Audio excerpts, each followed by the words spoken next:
¿se acuerdan? Fue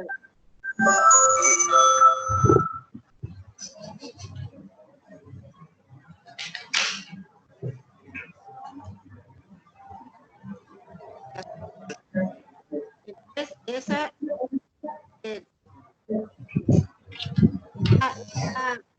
sentencia 679 de 2005 fue materia de trabajo que dejamos en la clase anterior.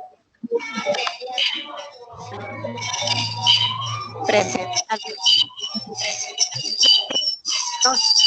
No se entiende claro. Apaguen los micrófonos. Por favor, cierren los micrófonos porque si no hay interferencia y no van a poder escuchar. Entonces hablábamos de la sentencia C-179 de 2005, porque vale la pena, como este es un tema que se esbozó en la clase pasada, se les envió un trabajo sobre esa sentencia y es un tema de alguna dificultad, digamos, en la comprensión. Entonces vamos a volver sobre eso muy rápidamente. Allí hablábamos, sobre el juicio de razonabilidad. Para la Corte, el juicio de razonabilidad es una guía metodológica. Fíjense ustedes, para dar respuesta a una pregunta que se debe hacer en todo problema que se relacione con la ponderación de derechos. Y en el caso que nos ocupa sobre el derecho de igualdad, ¿cuál es el criterio relevante para establecer un trato desigual? Porque fíjense que a veces, porque el artículo 13 que consagra el derecho fundamental a la igualdad, no significa que de todas maneras todas las personas seamos absolutamente iguales. A veces el legislador establece unas normas que se llaman normas tuitivas para aquellos casos en que la igualdad, o para algunos sectores que han estado marginados de la sociedad, o que aquellos con los cuales la sociedad ha tenido una deuda por muchos años. Es el caso de las mujeres, de la desigualdad que nos acompañó y que todavía nos acompaña en algunos casos a las mujeres, a los menores, a los discapacitados, a las personas que están en situación de discapacidad, como se llama ahora, o aquellos sectores de la población que requieren una legislación especial y diferente a la del resto de la población. ¿Por qué? Casualmente porque es la única forma de protegerlos. Esa es la razón de las normas tuitivas y es la razón por la cual se establece uno de los casos del juicio de razonabilidad. Para poder establecer cuál es, cómo se consagra o cómo se protege el principio de igualdad en una población. Se ha dicho por toda la doctrina, inclusive a ustedes les mandé leer dos videos de YouTube que hablaban sobre estos temas. No sé si los leyeron. ¿Aló? ¿Aló? Ya me desconecté. Profe. No, profe, ahí está. Profe, yo no, video uno solo, creo que fue. Bueno, era uno de Carbonell, de la Escuela Carbonell, que hablaban sobre estos temas, porque esos son temas universales, son temas que en el mundo entero, pues, por el Estado Social de Derecho han tomado relevancia. Entonces, la necesidad de proteger los derechos fundamentales se ha hecho, ha cobrado una mayor importancia. Ya vimos cómo Dworkin asomó o alzó la mano, por así decirlo, o llamó la atención al mundo entero con la teoría de los principios, pero además con la teoría de la dignidad y de la necesidad que tiene el derecho de adecuarse y de además de adecuarse, proteger a las personas, al individuo realmente. Eso se refiere, pues, dice él, que la razón del derecho es la dignidad humana. Pero resulta que a veces, para efecto de la interpretación, decíamos que se establece el juicio de razonabilidad. La Corte Constitucional en varias sentencias, una de ellas en la que fue motivo del trabajo, la del C-179 de 2005, y otra que es la que ustedes tienen ahí en el video, la sentencia C-022 del 96, dicen que el juicio de razonabilidad es una guía metodológica para dar respuesta a la pregunta de cómo aplicar el derecho a la igualdad cuando entre en conflicto con el derecho de los demás. En otras palabras, ¿cuál es el criterio relevante para establecer un trato desigual? Dice la Corte en esta sentencia 022. La teoría jurídica alemana ha mostrado cómo el concepto de razonabilidad puede ser aplicado satisfactoriamente si se concreta en otro más específico, que es la proporcionalidad. Este comprende tres conceptos, que son la adecuación de los medios escogidos para el fin perseguido, es decir, cuáles son los medios que tenemos que escoger para lograr interpretar cuál es el fin que la norma persigue. Segundo, la necesidad de la utilización de esos medios para lograr el fin perseguido. Y el tercero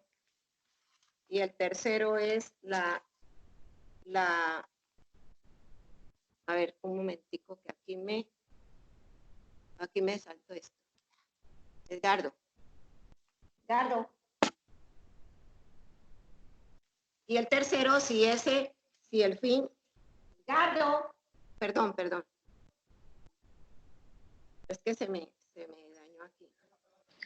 Doctora Amparo, qué pena interrumpirla. Si usted le puede colaborar a Edson de mandarle la invitación porque él no le ha llegado. Sí, ves.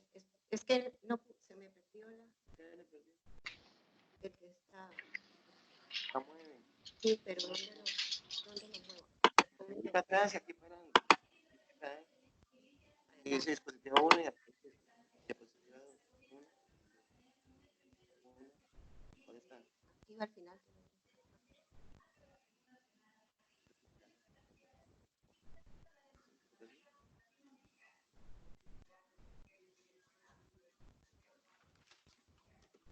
Bueno, entonces, les decía, ¿cuál es cómo se puede establecer la proporcionalidad en el principio de igualdad? Y decíamos que se debe establecer de acuerdo con tres preguntas. Eso es universal, eso es en el mundo entero. Se han establecido estas tres preguntas para poder establecer la proporcionalidad. Es buscar primero si el medio que se está buscando es el idóneo para lograr el fin constitucional perseguido. Por ejemplo, en el de la niñez. El segundo, la necesidad de la utilización de los medios para lograr el fin que sacrifique en menor medida los principios constitucionales afectados por el uso de los medios. Es decir, que ese medio que estamos utilizando, si es el adecuado para lograr el fin, y que además ese medio que estamos utilizando sea el que en menor medida sacrifique los principios constitucionales que se afecten por el uso del medio. Y en tercer lugar, que exista una proporcionalidad entre el medio y el fin. ¿Hasta ahí vamos bien? Sí. Bueno. Entonces, profe, ahora tranquila, vamos siga, a doctora. hablar de la ponderación de intereses. ¿Ah? Porque esto todo tiene que ver con la ponderación de intereses y la ponderación de principios. Vimos en la clase presencial pasada cómo se establecía la ponderación de los derechos. Para establecer una ponderación de derechos, en el caso de la sentencia que les quedó de tarea, para establecer cuál es el criterio para poder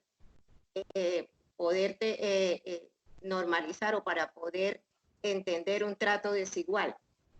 En ese caso, debemos acudir al concepto de la proporcionalidad.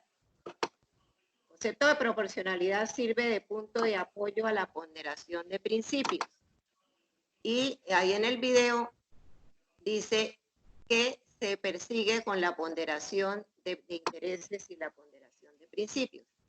Aquí buscamos eliminar del derecho la influencia excesiva del textualismo, del historicismo y de la interpretación sistemática cuando esta última es fuente del conceptualismo.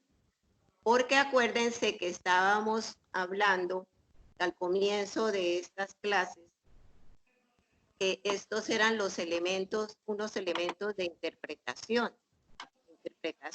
literal, en otras palabras, la interpretación histórica y la interpretación sistemática. Y decíamos también, pues, no, algunos autores critican, sobre todo los alemanes, otros alemanes, a Savigny, que también era alemán, por la... Esperen un segundo, porque aquí se me volvió a perder esto. Se critican a Savigny porque decía que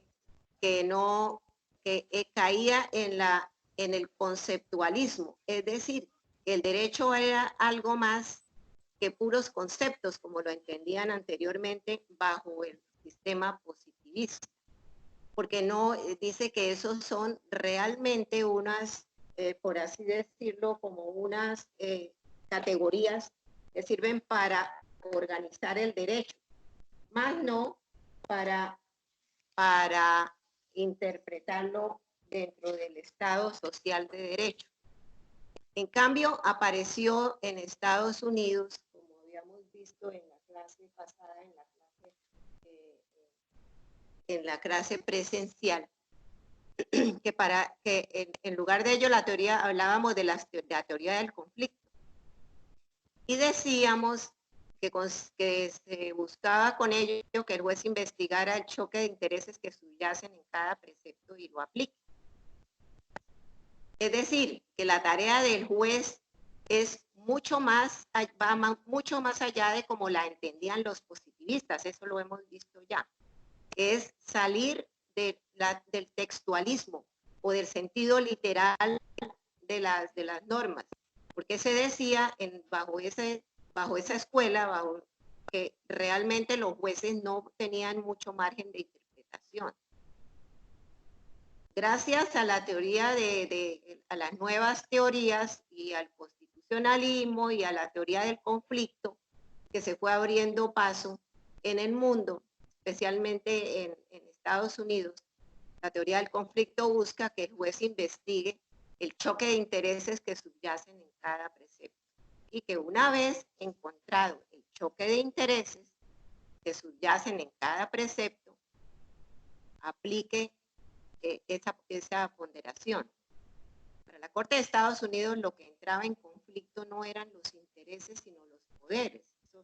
Y entonces en ese caso, como hay no solamente choque de intereses y uno debe ceder al otro, y decíamos, por ejemplo, una cosa es el interés del Estado, otro es el de los particulares, pues es muy difícil a veces conciliar los intereses. Entonces, para efectos de la interpretación que está a cargo de los jueces, entonces se debe buscar cuál es la base del conflicto, cuál es la raíz del conflicto analizar debidamente los intereses en juego. Y si no son los intereses, los poderes en términos de la Corte de Estados Unidos, que están en conflicto. Y ahí es necesario, para poder llegar a una decisión justa, balancear y ponderar cuál tiene mayor valor en un determinado momento sobre el otro. ¿Vamos bien hasta ahí? ¿Aló? Sí, señora. Sí, profe. Sí, profe, tranquila. Sí. Bueno, entonces... Profe, qué pena que si le pueden enviar la invitación a Dixon, es que no se ha podido conectar. ¿Dixon no ha podido? Ay, Dios mío. No, profe, No, profe, no aparece, profe, él no aparece, no él no nos deja ni aparece. agregarlo a nosotros. Es que le hemos mandado la invitación, creo que la única que le puede mandar la invitación es Hoy, usted. solamente yo. Ya le mandamos la invitación a Dixon. Es que no sé.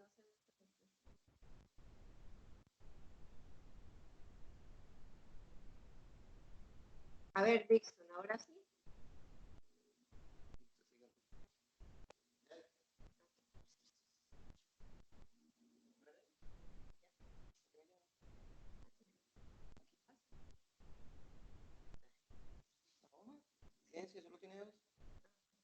Entonces decíamos que estábamos hablando de la ponderación de intereses.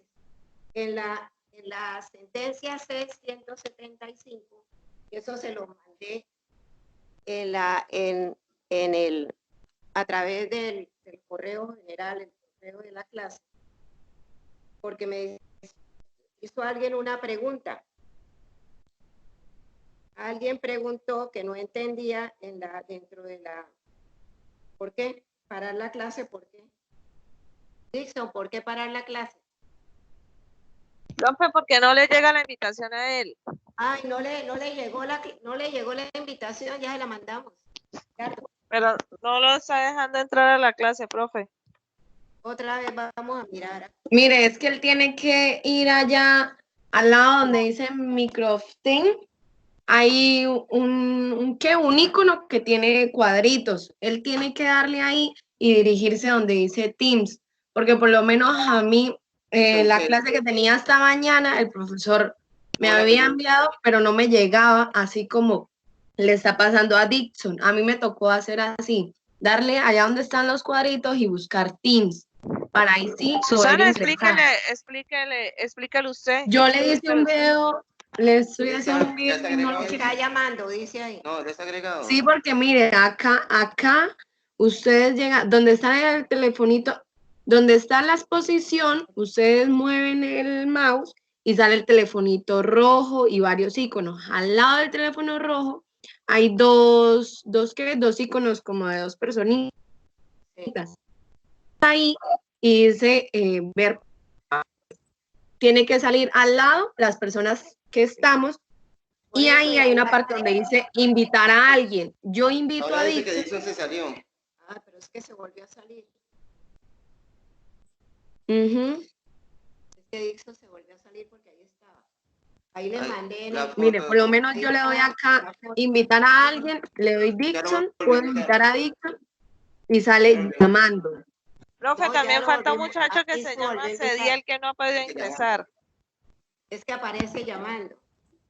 Profe, hay un muchacho de nombre Cediel que tampoco ha podido ingresar. Mire, es que Cediel, No, apellidos. Sí, profe, no sé, ese apellido o nombre Cediel que no ha podido ingresar tampoco. Le está hablando por el dice grupo. apellido Cediel Toro. También. Esa es la muchacha gordita. Esa es el Toro. Ahí, Cediel Toro. Mira, ahí aparece, vea, en el correo de ustedes de la clase, ahí está en pantalla. Y aparece, Ahí aparece. Y aparece no disponible. Que aparece no disponible. ¿Cuál? Jesús. Ahí.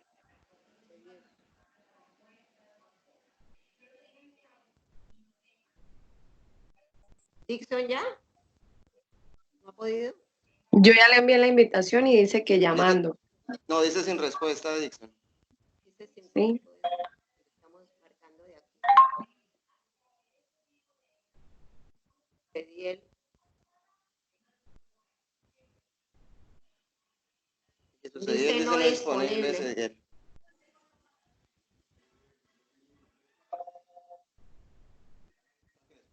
Sí, ¿será que no? Toca que alguien le explique cómo es para entrar. ¿Mm? ¿Aló? Ujú. Sí, Susana lo profe, acá llame por el estamos. interno y le explique. ¿Ah? Susana lo llame y le explique por el interno. Toca. Sí. Profe, A los que dos. Jacqueline se quedó sin internet. Jacqueline Antiguo se quedó sin Pero voy a internet. llamarla. Voy a llamar a Dixon. Ya vengo. Bueno. Entonces estábamos hablando de la ponderación. Estábamos hablando de la jurisprudencia ha sido enfática en diseñar las incompatibilidades e inhabilidades. Estamos hablando de la sentencia C-175, que correspondía al trabajo de clase y que realmente algunos me dijeron que no lo entendían muy bien para poder contestar. Ahí yo les contesté y les di la indicación dentro del mismo correo. No sé si ya les quedó más claro esa parte sobre el tema del trabajo. ¿Sí? ¿Aló? Ay, no, ahora se apagó esto. Sí, profe, tranquila, No, ahí lo estamos profe, escuchando. estamos acá escuchando. Lo que pasa es que Sí, apagan los micrófonos. Lo que pasa es que Profe, como nosotros el sí le internet está estamos tan lento, escuchando. Decíamos, lo que pasa es que el internet como está lento, profe, se le llega está muy tarde. lento. Sí, Sí, Profesora, tranqui- lo que pasa es que todos apagamos el micrófono y si usted nos pregunta, no nos da tiempo de habilitarlo. No se preocupe que sí estás en línea. Bueno. ok, bueno. Entonces, Gracias, Yairu, estábamos muy, hablando. muy amable. Gracias. De nada. Entonces, hablábamos que en esa sentencia se estableció una regulación de las inhabilidades. Y concretamente, si ustedes recuerdan, el tema de la sentencia era una inhabilidad, es decir, por qué el accionante, es decir, la persona que inició la acción de inconstitucional ante la Corte Constitucional, solicitó que declararan la violación del derecho de igualdad, entre otras cosas, porque decía que por qué se le prohibía a un concejal hacer parte de las juntas directivas, o sea, y ser contratista o ser empleado de las De servicio empresas de público. servicios, ¿cómo se llaman? Las empresas de servicios públicos. ¿Por qué? Dice ahí la Corte que realmente lo que sucede es que las empresas de servicio público deben protegerse con una mayor rigidez. ¿Por qué? Porque allí están inmersos los principios de solidaridad sobre el cual descansan las empresas de servicios públicos, porque maneja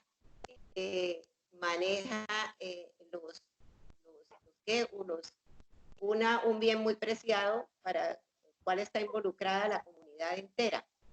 Entonces, cuando aparecen vulnerados el principio de solidaridad que se refiere la sentencia esa, pues entonces ya hay necesidad de ser más rígido. Por eso y a eso obedece la violación, digamos, no es la violación, es la incompatibilidad que se señala a los concejales para esos menesteres, para ser parte de las empresas de servicios públicos. Son públicos domiciliarios, tienen un régimen jurídico especial además, porque ellos cumplen una labor relativa a la satisfacción de necesidades en que está vinculada directamente una comunidad.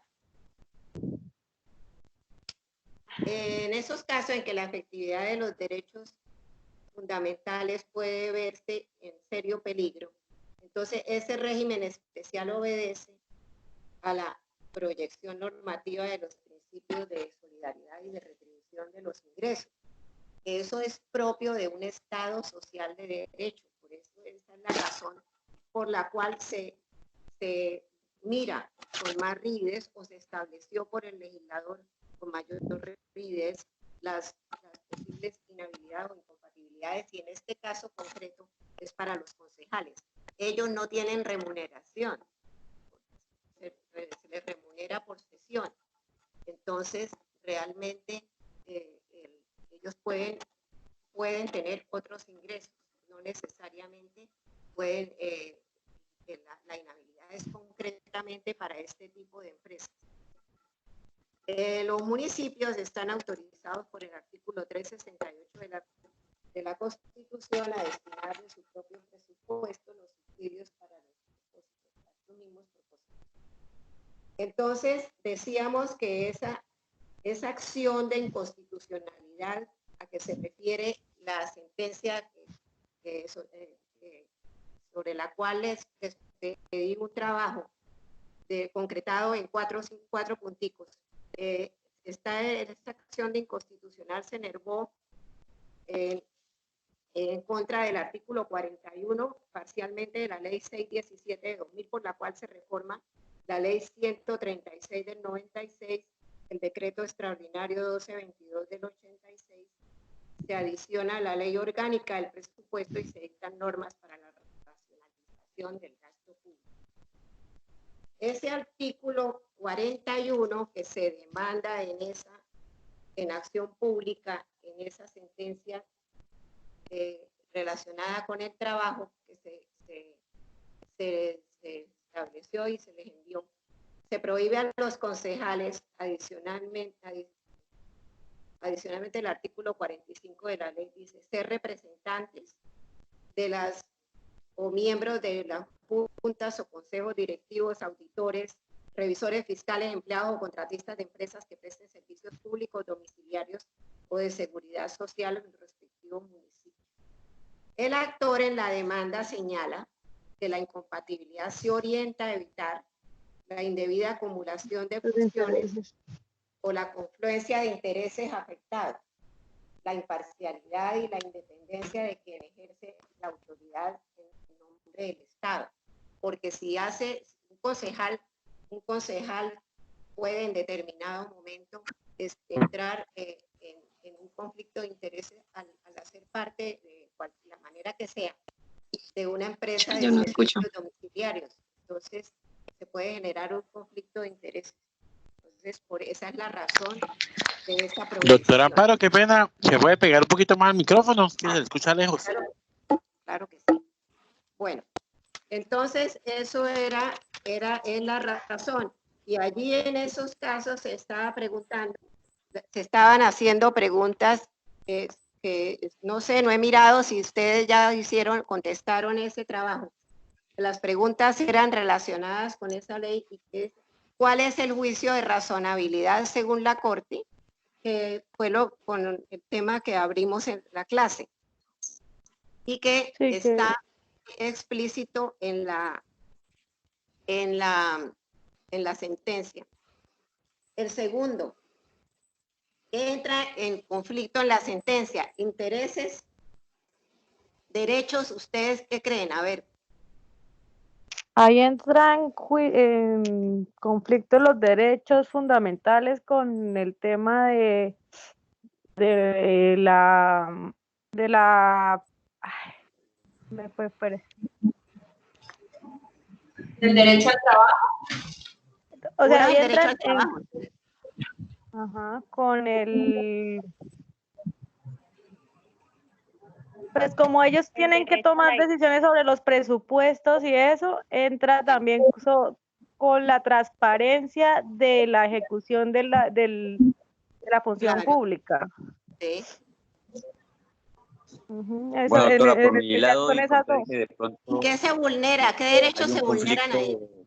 ¿O se pueden estar vulnerando? No, se pueden estar vulnerando el derecho a la igualdad, el derecho al trabajo y el derecho a ser a la adquisición de cargos públicos. Pero se pueden, pero realmente después se hace la aclaración que uno, ellos reciben una remuneración, entonces no se está violando el derecho al trabajo porque parcialmente pues están recibiendo una remuneración. Sí. En el tema de la igualdad, pues no son iguales por lo que estabas comentando ahorita, que las empresas de servicio público tienen unas condiciones especiales con relación a las otras empresas. Y con el tema de los cargos públicos, pues tiene que garantizar también la transparencia de esa elección y pues por ende si maneja presupuesto. ¿Cómo? Sí, sí, lo que tú estás diciendo, Sí, adelante. entonces tiene que garantizar la transparencia de eso porque está manejando, pues ellos están avalados para manejar el presupuesto, entonces entran en conflicto tanto, o sea, entra en conflicto directamente con la transparencia de ese cargo. Sí, muy bien. Y ahora la otra pregunta es ¿por qué entonces, en resumidas cuentas, allí entran en conflicto, pues, derechos, intereses también, ¿no? Podría ser. Sí, también los intereses. Sí. Creo que más que cualquier está sonando un conflicto entre intereses y derechos. Doctora, de pronto ahí también entran en conflicto los objetivos, ya que el juez determinó que había unos objetivos los cuales no estuvieron en cuenta, especialmente por la prioridad de los mismos. Entonces, que también habría que analizar ese punto para poder darle una solución al conflicto, mencionaba el ponente. ¿Y para qué? Y el tercer punto es ¿para qué, con qué propósito se utiliza el precedente? El precedente, doctora, pues es como la base fundamental para poder para poder basarse en algún criterio ya jurídico para dar respuesta al conflicto. O sea, es como quien dice una orientación y tratar de unificar criterios en cuanto al conflicto que se quiere resolver. Claro, porque allí la Corte Constitucional habla de una sentencia, que ahí la menciona, y allí dice la Corte Constitucional pues que se remite a esa sentencia. Entonces, allí esa sentencia ya constituye un precedente para la Corte, ¿no? Un precedente, sí, señora, y no lo puede desconocer la Corte, a menos que, como más adelante lo vamos a mirar, en qué momentos la Corte puede abandonar un precedente que venía aplicando a lo largo pues, de mucho tiempo. Entonces, y el punto cuarto, ¿ustedes piensan que la Corte hace una ponderación de intereses? Es decir, la ponderación hace referencia al balanceo de los intereses, para mirar realmente cuál es en un análisis de varios intereses o de varios derechos, cuál debe ceder su paso al otro, porque en determinado momento, no para siempre, sino en determinado momento puede ser más importante. Eso es la ponderación que tiene que hacer la Corte y en general la persona, el intérprete. Entonces, eso pues esos temas de ponderación surgieron de todo el análisis de la teoría de los conflictos, que fue abriéndose paso después de la Segunda Guerra Mundial, porque antes acuérdense que lo que imperaba era el derecho positivo, y a medida que después de la Segunda Guerra Mundial ya el concepto de interpretación cambió en todo el mundo. Por eso, si ustedes miran en los videos que les pedí que revisaran de YouTube, eso realmente son unos videos de la Universidad de La Mancha, de unos españoles, de los españoles, de la jurisprudencia española, y aparte de eso, también en México, es decir, en todo el mundo se habla de lo mismo, de estos conceptos de ponderación y de test de razonabilidad, que van de la mano. Este es de la Universidad de Castilla-La Mancha. Entonces, con eso, yo creo que por lo menos quedó un poco más claro lo relacionado con la sentencia. ¿Cómo les fue con la tarea sobre esa sentencia?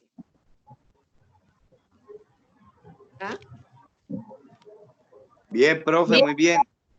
Ah, bueno, me encanta, pues. Y esto entonces quedó un poco más claro.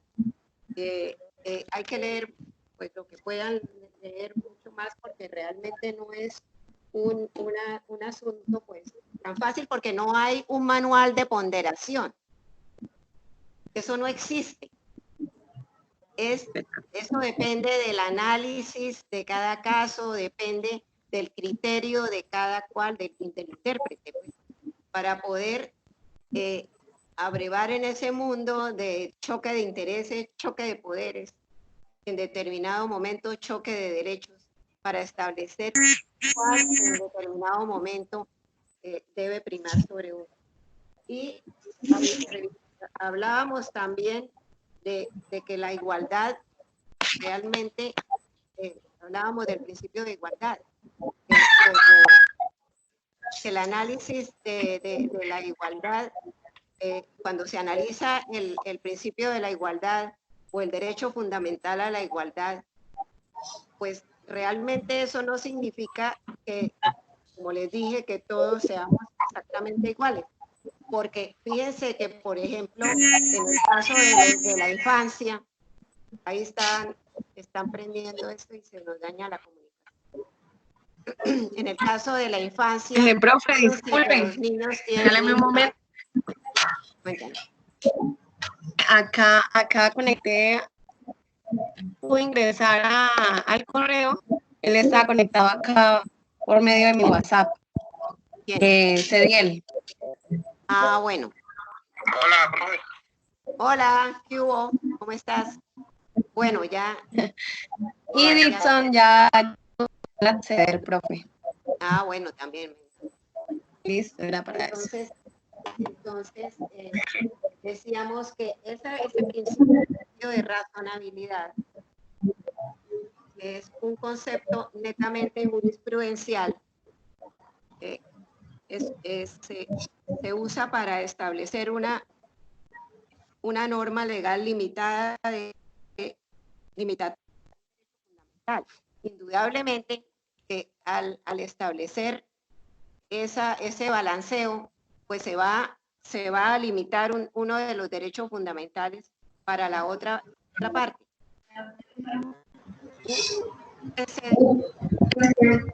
Y no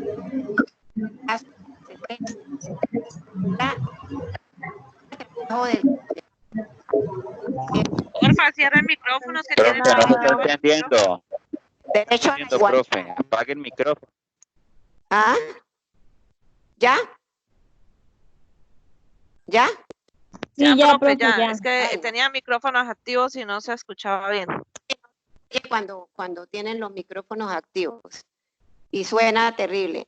Bueno, entonces decíamos que el derecho, en el caso de la sentencia, allí vimos cómo chocaban, había un choque de intereses y un choque de derechos que ya los determinamos, y ya supimos cuál era la razón por la cual la Corte llegó a la conclusión de que no había realmente una vulneración de los derechos, porque había que mirar que había un derecho que era mucho más importante, que era el de la función pública, el de la moralidad, y el hecho además de que las empresas de servicios domiciliarios, públicos domiciliarios, pues manejan presupuestos de todos los ciudadanos por un lado, y por otro lado, pues están sujetos a los principios de toda la función pública. No se puede evadir de eso, como los principios de la moralidad, de la eficiencia, todos los, y sobre todo este principio de la moralidad y el peligro en que se puede poner los intereses de una empresa de este tipo, entonces justifican que se sacrifique los derechos y los intereses del concejal, que por otro lado no se perjudica tampoco, ni quiere decir que no pueda trabajar. Él puede dedicarse a otros menesteres, a sus labores normales. Simplemente se le va a coartar la libertad de participar en estas empresas. Que entra en conflicto en ese caso, pues ya dijimos que derechos e intereses, ambas cosas, y allí alguien me anotó que también entraba en conflicto. ¿Qué era? Otra cosa. Los objetivos, dijo Chávez. Los objetivos. Muy bien. Entonces, en ese caso se debe establecer, para eso es la ponderación de intereses, que como decíamos, en ningún momento no existe en el mundo, digamos, una cartilla que diga, mire, usted cuando va a ponderar, que le sirva como de guía a un juez. Usted cuando va a ponderar tiene que hacer tal y tal cosa. No, lo único que tiene que hacer el juez cuando va a ponderar es leer la norma, analizarla, buscar el momento histórico y el momento tal. ¿Ah? ¿Qué? Doctora, qué pena. ¿Sí? Doctora. Profe, qué pena, es que sacaron a Dixon y a Adrián del grupo, que si los puede volver a agregar. Claro, yo no sé por qué se está saliendo, pero ya los agregamos. A veces Dixon, que ya estaba dentro, otra vez se Profe, es que es la señal. Sí. Pregunto, ¿yo aparezco conectada? Sí, yo la escucho, Jackie, tranquila. No, es bueno, que... es que la señal. No, es que pero profe, la señal es que tal vez en el momento que entran todos, tal vez se cae. Sí, por eso es mejor apagar los micrófonos para que nos oigamos más fácil. Bueno, yo creo que este tema de la ponderación, por supuesto, va a ser motivo también de otro taller que les mande esta semana. Doctora. Cuéntame. Bueno, sin embargo, ahí no sé si estoy bien, logré observar de que sí hay una ponderación frente a la situación, frente a intereses en la sentencia. La Corte hace una ponderación entre la limitación del derecho de participación y el beneficio obtenido con la misma. O sea, quiere poner esa balanza para ver si por el hecho de participar, que se le pueda otorgar, esa persona puede sacar provecho de esa misma situación. Apaguen, por favor. Por el hecho de participar, ¿qué? ¿Quién? O sea, por el hecho de darle el derecho de participación al concejal, él también puede obtener un beneficio por esa situación. Sí, Héctor, pero eso entra dentro del conflicto de intereses. Pero viene el conflicto de intereses y entonces la Corte lo resuelve a favor de la empresa prestadora de servicios públicos, porque ahí están inmersos, o la empresa de servicios públicos tiene otra serie de problemas o otra serie de derechos que debe amparar el legislador, como son la moralidad pública, el hecho también de que recibe beneficios del Estado, aparte de que los concejales en determinado momento también pueden interferir o pueden decidir asuntos de servicios públicos de su municipio. Entonces, ahí está supremamente justificada la razón que... Profe, se le escucha entrecortado.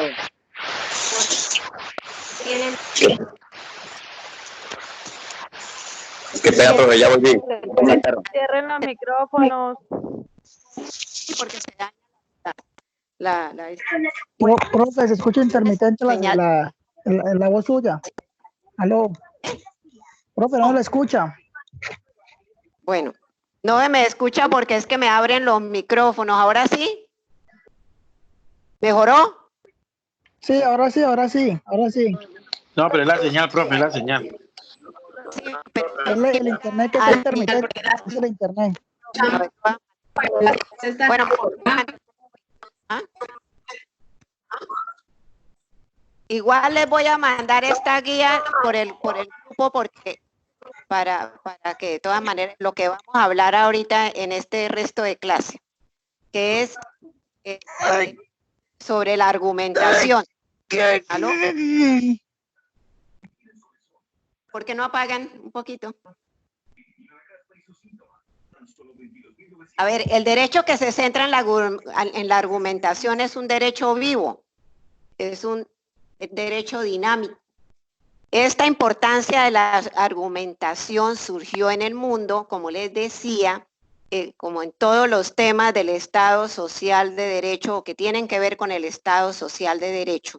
Surgió en el mundo a raíz de la Segunda Guerra Mundial y todos sus horrores. Entonces, este es el derecho que se centra en la argumentación y en la interpretación, es un derecho vivo, un derecho dinámico, y que entiende que lo jurídico está conformado por elementos culturales, por elementos sociales, por elementos contextuales, en donde el operador jurídico debe abrevar para encontrar las soluciones. Es decir, el derecho se nutre de los hechos, se nutre de los elementos. ¿Y cuáles son los hechos? Todos los elementos culturales del momento, todos los hechos que están, los hechos sociales que imperan en una sociedad en determinado instante y que dan lugar a la creación de normas. Por eso es que el derecho es absolutamente dinámico. Y por eso es que en el mundo entero entendió después de la Segunda